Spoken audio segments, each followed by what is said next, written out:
কেন্দ্রীয় সংস্থার নজরে রাজ্যের শাসক দলের আরও এক বিধায়ক পূর্ব মেদিনীপুর জেলা পরিষদের সভাধিপতি তথা পটাশপুরের বিধায়ককে আয়কর নোটিশ রিটার্ন জমার ক্ষেত্রে গরমিলের অভিযোগ আয়কর দপ্তরের। আগামী জানুয়ারির 10 তারিখের মধ্যে নিজে অথবা আইনজীবী মারফত আয়কর দপ্তরের সব নথি নিয়ে হাজির থাকার নির্দেশ। প্রায় কোটি টাকার গরমিল বলেই খবর। যদিও তৃণমূল বিধায়ক উত্তম বারিক বলেন 2016 থেকে 18 এর মধ্যে কোনো তথ্যটাই তাদের কাছে নেই। সেই তথ্য আমি আমার অ্যাকাউন্টের সেকশন যিনি দেখেন তিনি বিষয়টি সাবমিট করবেন। দপ্তরের নোটিশ 10 তারিখের মধ্যে আপনাকে আয়কর দপ্তরের সেখানে হাজিরা দেওয়ার নির্দেশ দেওয়া হয়েছে এবং সমস্ত রিটার্ন জমা দিতে বলা হয়েছে, এরকম সূত্র মারফত আমরা খবর পাচ্ছি। কী বলবেন? ধন্যবাদ সাংবাদিকদের এত গোপনে খবর রাখার জন্য।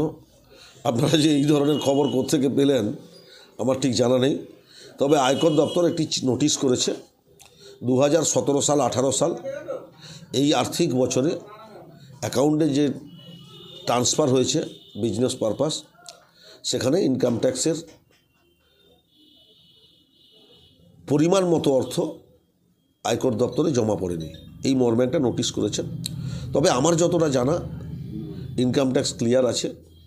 তবুও যদি কোথাও কোনো গরমিল দেখা যায়, আমার ইনকাম ট্যাক্সের ফাইল যিনি করেন উনি সমস্ত নথিপত্র নিয়ে আয়কর দপ্তরে জমা দেবেন।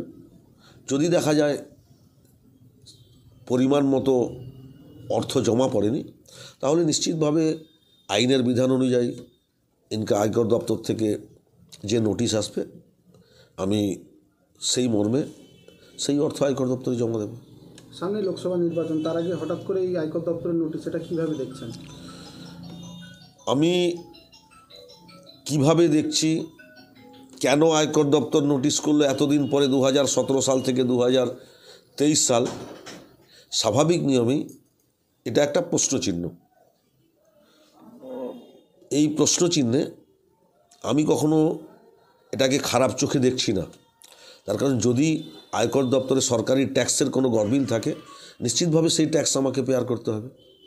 পূর্ব মেদিনীপুর থেকে নিজস্ব প্রতিনিধির রিপোর্ট, টিভি নিউজ 10।